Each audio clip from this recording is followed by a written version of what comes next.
Welcome back. In this module, we're going to talk about the all-important purchase order and pro forma invoice. This is almost like the contract between you and your factory. This is a very, very important document that specifies exactly what you expect the factory to give to you. Now, if you look in the handout section in the downloads, the PDF downloads, you should have two sheets. And there, one's going to be a blank example purchase order. It's like a two-page document.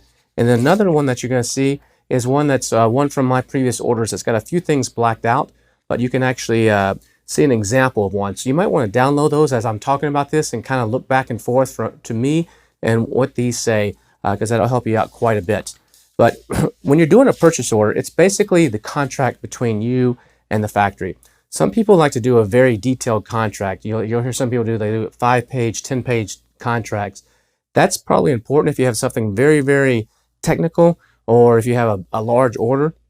But for most of us that are selling on Amazon, we have smaller orders.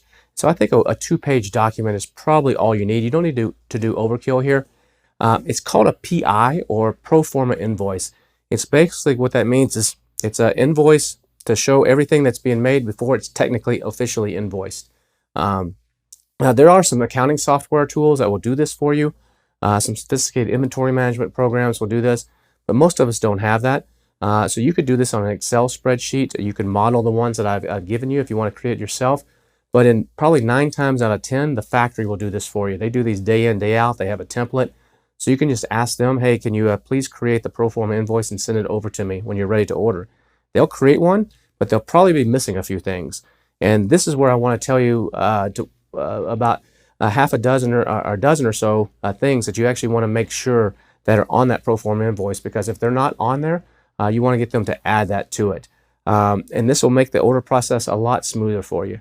The first thing you want to make sure that's on there is the factory's name and address, exactly as the factory came on the bid to you, exactly as it is when you did the research and you got the report from the inspection company, or you did your due diligence to make sure that they're legitimate on their business certificate. That exact name and address, I want to make sure is on there. And then you want to make sure that your name and your shipping address is on there, and it's correctly. And it should be your company name. Now remember, whatever name is on there is probably going to be public record, unless you've gone and you've actually gone to, there's a little trick to make sure that's not public record. And I recommend everybody do this, is you actually go to Google before you actually have your first shipment ever come into the United States. Once you know your company name and your brand name, go to Google and type in confidential treatment of manifest data. Confidential treatment of manifest data. And that'll bring you to a website from the U.S. government where you can fill out a form and send an email to the U.S. government. It takes about a month for them to receive it and process it. So do this kind of up front when your product is being made, and ask them to block your information. Ask them to say, please do not share my information publicly when I'm importing in the United States. And they will put you into a database, and that will get blocked. So if you remember one of the other modules, I told you can reverse engineer your competition and see what they're doing. This will prevent them from doing that. Now, if you've been selling for a while and you do this, whatever you've brought in the past is still going to be public record. Like if you know some of my old company names, you can actually go find what I was bringing in until I learned this trick in like 3 or 4 years ago. But everything I've been bringing in since then, you're not going to figure it out unless, not just from these public records at least. And so if you go and fill out that form, it's totally free to do. You have to do it every 2 years, and that'll block it. So you make sure whatever name is on here, it exactly matches whatever you've asked the government to block. The third thing you want to have is the date and the order number, the date that you're placing this order, and also the expected date. But the date and the order number, it could be your order number, it may be the factory's order number. So next thing I like to do is I want to have a photo of every single part of whatever it is I'm ordering. So I want to have the main product. If I've got an insert card, there's a separate photo of the insert card. If I got a poly bag, there's a separate picture of that. Whatever my package is, if it's a cardboard box, there's a separate picture of that. Every single little part I've got listed there. And if it's a multiple part, like it's already assembled, I will make sure it says like this is composed of these different parts. And the unit price for this is this. So on every one of these, you're going to have a unit price. So maybe your main product is $4, and then the insert card is 10 cents, and then the box that you're putting everything in is 25 cents, and then the instruction manual is another 10 cents. Everything pictured, so there's no discrepancy whatsoever in the price of each one of those. Another thing I put here is I put that I want extra parts. and I'll put a picture of the part. So maybe I'm selling an ab roller, and on that ab roller, I will say I want some of the metal bars. I want 10 extra metal bars. I want 5 extra of the mats that you put your knees on. I want 5 extra of the little part that holds the bar together, or whatever it may be. And I'll put a picture of each one of those, and I want them to usually I negotiate that so they throw those in for free, and it says 0 there. They might want to charge you for it, but that way if something arrives damaged in the shipment, or a customer says something is missing, I have some spare parts that I can use. That's really, really important. The next thing you want to do is you want to actually make sure that the boxes that they're putting these in are of a really good quality.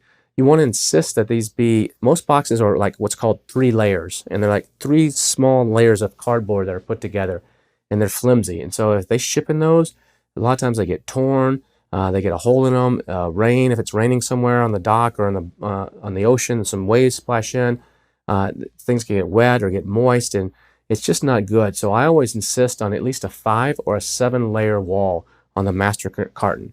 And they may charge you a little bit extra for that, but it's really, really important. The other thing you can do is another way to describe this is say you want a 275-pound box or a 350-pound box. And that basically means that box can support that kind of weight. Now, you should not put that much weight in your master cartons. Your master cartons ideally should be under 50 pounds or 23 kilos. You can go higher than that, but it's going to probably cost you a little bit extra, especially if you're doing small parcels or if you're shipping in by UPS. You have to have a little heavy stickers on them so that when on the master cartons, so that when Amazon gets them, somebody doesn't break their back picking up this heavy box off the pallet.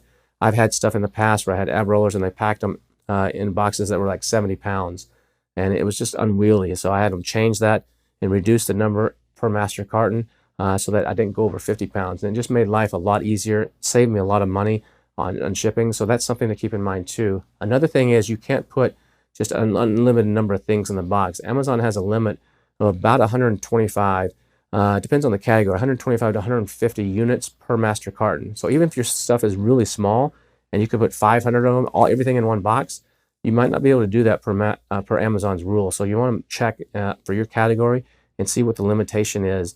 But somewhere around 125 to 150 maximum. And otherwise, you can get penalties and get performance notices, and it can hurt you on Amazon. So the next thing that you want to make sure you do is you insist on a drop test. And so once I've got these corner protectors in there, my inspection company is going to be allowed to do a drop test. And if you don't specify this in the purchase order, your supplier may tell the inspection company they can't do it. But I'm going to say I want that to be dropped from 1 meter or about 3 feet. And they're going to pick it up and just drop it to the floor. And then the box might be dented a little bit. They're going to open up and see if anything is damaged inside. And that's going to tell me if this stuff is packed well or not. Because if something got damaged inside, this is why the factory hates it. Because it forces them to pack this stuff really, really good and take their time and not just throw things in a box. But that way it protects your goods and makes sure that they're going to arrive in a good way. The next thing you want to make sure that's on there are the payment terms and the amounts. What specifically, when do you have to pay what, and specifically how much, and specifically when. So make sure those terms are on there. You also want to make sure the bank instructions are on there. So if you're sending money to a foreign bank, you need to be specified, are these going to be in US dollars? Is it going to be in euros? Is it going to be in RMB? In most cases, you're sending in US dollars for the vast majority. But sometimes you might be able to negotiate to pay in RMBs, and it might actually, which is the currency of China, it might actually save you a little bit of money. They usually don't like that because they make some extra money, but from the US dollars. But usually this will be noted by like T/T. That stands for wire transfer. Or if you're paying by PayPal or Alipay or escrow or something like that, you want to note that on there as well. And you're going to need all the details of the bank, the exact bank name, the exact address of the bank, what's called a SWIFT code, the routing number, and the bank account number. You want to make sure all that stuff is there. Next thing you want to make sure that's on there is the shipping cost. Who's paying for what, and whether it's EXW or FOB. You want to make sure those are on there, and also state that we are going to do a third-party inspection, and if this inspection fails, you're going to pay for the reinspection. And anything that the inspector finds that's damaged, you agree to replace on the spot and repackage.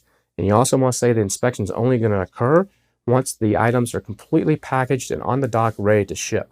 And then usually what I'll do is I'll specify what causes the inspection to fail. And so if you're doing like 1,000 units, typically that means If 5 or more units, no production is ever perfect. There's always going to be some sort of little imperfection. But if more than 5 units have a major problem, and a major problem means that it can't be, it's unusable. The product's basically unsellable or unusable. It doesn't work. That's a major problem. If there's more than 5 in the inspection, that's too big of a number. Hopefully you have 0. But a couple are to be expected, but hopefully it's 0. And then I look at minor inspections. I want to make sure that the minor defects, which are like a scratch or a small little thread sticking out or something like that, there's no more than 10. And that whatever the inspection company finds, they need to be fixed on the spot. But if they go over those thresholds, then that means that the odds are in the whole shipment, because they're not going to inspect everything. They're inspecting like 125 of them. That means the whole shipment is got issues, just based on probability. So those are the numbers. I specify that up front. I also put a performance clause in there that says, look, sometimes these factories, they take their sweet time, or they bump you around because another customer is more important, and you get pushed back. They tell you it's going to be 3 weeks. It turns into 4.5. So I always put a performance clause, and I make them put a date. They tell me it's going to be 3 weeks. I say, okay, 3 weeks from today, 21 days from today, and maybe I give them a couple days leeway. Say, okay, everything has to be ready for inspection on this date. And if it's not, every day you're late, I get a 1% discount on my order. And that forces them to like, look, we got to lock this in and get this done, because they don't want to give you that 1% discount. If there's any special terms, any special things that you've negotiated, you want to make sure those are included on there. You also want to say how the stuff is going to be packed in the containers. Are you using a 20-foot container, or is it going in a 40-foot container? Is it going to be loose, which means they're just putting the cartons in there and maximizing the space and trying to take every piece of air inside that carton and fill it up? Or are they going to put them on pallets already, and so that it's easy to offload when it gets to the U.S.? Palletized stuff, it means it's a little bit, you can't put as much in a container. The wood or the plastic has to be fumigated and certified, so make sure that that's got all the proper certifications, that there's no bugs or anything in it, because when it comes into the U.S., if you don't have those documents, it can cause a problem. But that can also protect things when they're on a pallet and they're shrink wrapped. Maybe if your stuff is fragile, you might want to consider doing that. The next thing I want to see on this pro forma invoice, I want to see what's called a CHOP, a CHOP. Now, CHOP in China, signatures in China really don't have the legal credibility that a CHOP has. A CHOP is like an official seal. It's like an ink stamp, and it's like an official seal of the company. And usually, like the president or the bookkeeper or someone that has a decent level in the company actually has to stamp this on there. I like to see that on all my CHOPs, and I want to make sure that the name on that CHOP exactly matches the name on the business license. It's not like the CHOP of their buddy or something like that. So those are some of the things that I like to see on the purchase order, and that just makes sure everything is clear and gives you the most protection to make sure you're getting what you want. Now, after it ships out, there's going to be 3 types of documents that you're going to need to be aware of. Your broker or your freight forwarder is probably going to ask you for these. One is called the bill of lading, or BOL. That's where basically it's just like what is being shipped, how's it being shipped, which freight line is it coming on, all that kind of stuff. Another one's what's called a commercial invoice. The commercial invoice basically says this is what the value of everything is. There's 27 of these in here, there's 100 of these in here, there's 1,000 of these, and this is the price that the guy paid for them. It's not the price on there is your wholesale price. It's not your price you're selling on Amazon for. It's the actual price that you paid to the factory. It doesn't include any of your landing, on your duties or taxes. It's just the per unit price. And that's the price that all your duties or taxes or VAT or any other fees are going to be based on. And the last thing is a packing slip. And the packing slip, basically, it's kind of similar to the commercial invoice, but the packing slip usually doesn't have dollar values on it. It just says there's 50 of these, there's 20 to a package, and so on. You're going to need all that stuff, but that's usually not available till maybe a week or 2 after everything is shipped. But if you're shipping by DHL or FedEx or UPS or one of those guys, usually that stuff, not all those things are required. It depends on what's in the shipment, but usually the shipper will prepare the commercial invoice at least and a packing slip and include that in. But these are some of the documents you need to be aware of. Now, how are you going to pay your supplier? Some people insist on paying PayPal. I don't recommend that because it just makes you look small, and the factories hate it. They might charge you an extra 4% fee because they get hit with that. I don't recommend you do Western Union at either. PayPal and Western Union are okay for samples. When you're ordering samples, like I said, another module, totally okay, but not for your big orders. If you really are worried, you can use Trade Assurance or from like Alibaba or Escrow if you're really worried. But usually all I do is I do a wire transfer. So you can talk to your bank. Some credit unions can't do international wire transfer. You're gonna need like a business account that can do international wires. They can be anywhere from $20 to as much as $60 each to send. Most banks, you can do this online. Some of you might need a little dongle or special passcode. Others make you go in and fill out paperwork. I always like to make sure my bank can do it online or with a simple phone call. A lot of times they can make a template for you and save all the information so you don't have to repeat it every time. Or you can use a company like TransferWise or Veeam, V-E-E-M. I use personally TransferWise quite a bit because I can just go online and say I want to send a wire to this particular place. They go and they take it via ACH, like an automatic draft out of my account, usually within a day or two, and then send it on.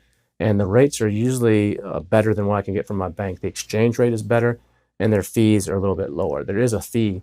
They'll tell you it's 0 fees, but there actually is a small fee. But that's a great way to do it too. Or if you're working with one of the payment processors like Ping Pong, or sometimes even some freight forwarders like Freightos and stuff can actually pay your suppliers for you. So that's how you want to pay them. Sometimes they'll ask you, they'll say, please make the payment and send us a copy of the receipt. And sometimes there is no receipt. It's just a little printout from the bank. Most of these wires, your bank may tell you it takes up to 2 weeks to get there. Most of them are there within hours during business hours, or if you do it late at night, it might be the next morning. But they arrive pretty quickly.